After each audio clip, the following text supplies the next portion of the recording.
Hello guys, welcome all in study with विस्टम। आप सभी का स्वागत है स्टडी विस्टम में।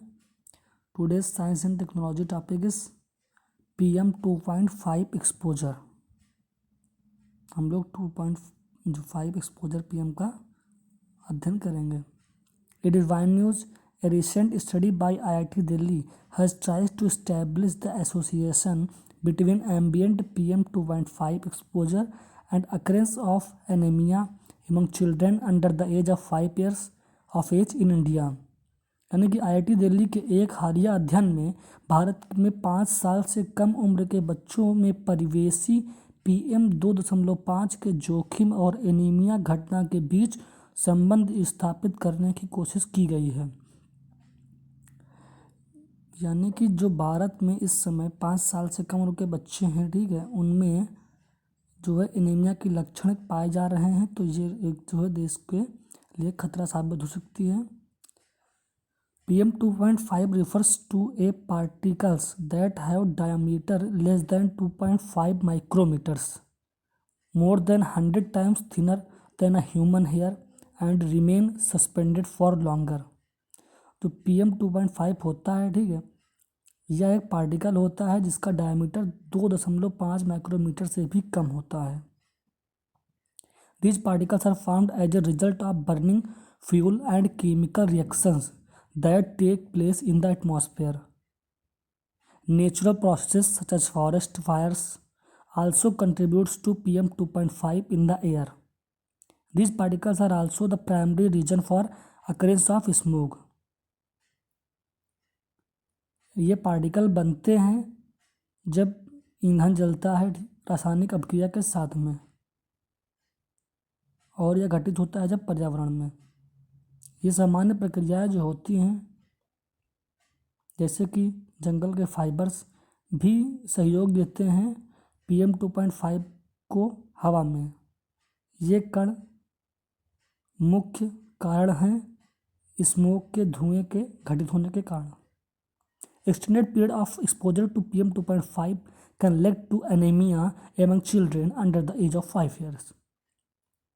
ज़्यादा अगर हम PM 2.5 की जो है बढ़ावा करेंगे तो ये जो है एनीमिया का खतरा बच्चों में बन सकता है जिनकी उम्र 5 वर्ष से कम है।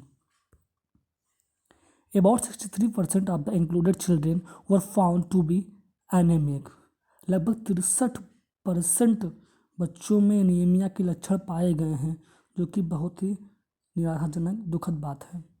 Higher PM 2.5 levels exposure decreases the average hemoglobin levels in children। अगर PM 2.5 का लेवल बढ़ जाएगा तो बच्चों में हेमोग्लोबिन लेवल की मात्रा कम हो जाएगी, यानी खून बनना उनके शरीर में कम हो जाएगा। The study is important because so far anemia has been looked at through the prism of nutrition deficiency, especially that of iron। इसका अध्ययन में महत्वपूर्ण होता है क्योंकि एनीमिया जो है ये प्रिज्म है न्यूट्रिशन डिफिशियंसी का। यानी कि अगर बच्चों में जो है ये कुपोषता को बढ़ा देता है, जो कि मुख्यतः आयरन की होती है। Exposure to air pollution especially PM 2.5 has been shown to induce systematic inflammation. अगर पर्यावरण प्रदूषण भी बढ़ेगा, मुख्यतः PM 2.5, तो ये भी जो है सिस्टमैटिक इन्फ्लेमेशन को इंड्यूस कर देगा, कम कर देगा। Inflammation refers to the body's process of fighting against things that harm it such as infections, injuries and toxins in an attempt to heal itself. Inflammation refer करता है शरीर की विभिन्न प्रक्रियाओं को जो कि हमें नुकसान से लड़ने में सहायता देती हैं, जैसे कि इन्फेक्शंस, इंजरीज, चोट लग जाए, इन्फेक्शन हो जाए कोई टॉक्सिन्स में, इनमें हमको जो है ये बचाती हैं, इनसे हमारी सुरक्षा करती हैं। समय के साथ ओवर टाइम क्रोनिक इन्फ्लेमेशन में have a negative impact on tissues and organ. जो क्रोनिक इन्फ्लेमेशन होता है ये हमारे टिश्यूज़ में कोशिकाओं में और हमारे अंगों में एक बुरा प्रभाव भी डाल सकता है।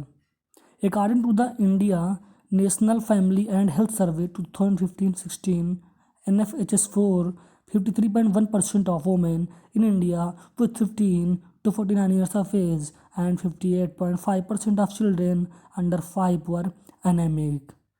एक रिपोर्ट के अनुसार जो इंडिया नेशनल फैमिली और हेल्थ सर्वे के द्वारा 2015-16 में की गई थी, उसके द्वारा इस समय भारत में 53.1% औरतें जो हैं जो 15 से 49 वर्ष के बीच में हैं और 58.5% जो बच्चे हैं जो 5 साल के अंदर हैं उनमें एनीमिया के लक्षण पाए गए हैं। ए लैंसेट ग्लोबल हेल्थ रिपोर्ट, एक लैंसेट ग्लोबल जो हेल्थ रिपोर्ट थी उसने भी रिवील किया, also reveal that 23% of Indian women, 23% भारतीय पुरुष सफ़र फ्रॉम एनीमिया, वो एनीमिया से सफ़र करते हैं। तो वर्ल्ड हेल्थ ऑर्गेनाइजेशन WHO ने भी परिभाषित किया है एनीमिया को एक स्थिति condition in which the number of red blood cells और their oxygen carrying capacity is insufficient to meet the psychological needs. यानी कि WHO बताता है कि जो एनीमिया को परिभाषित करता है अपने शब्दों में कि यह एक स्थिति होती है जब जो लाल खून की जो कोशिकाएं होती हैं उनकी संख्या या जो ऑक्सीजन ले जाने वाली जो वाहिकाएं होती हैं वो अपर्याप्त हो जाती हैं हमारे जो शरीर की आवश्यकता होती है उसके अनुसार। So that is the news. ये आज की न्यूज़ थी। If you like share it and subscribe the channel. Thank you for watching. आप सभी का धन्यवाद।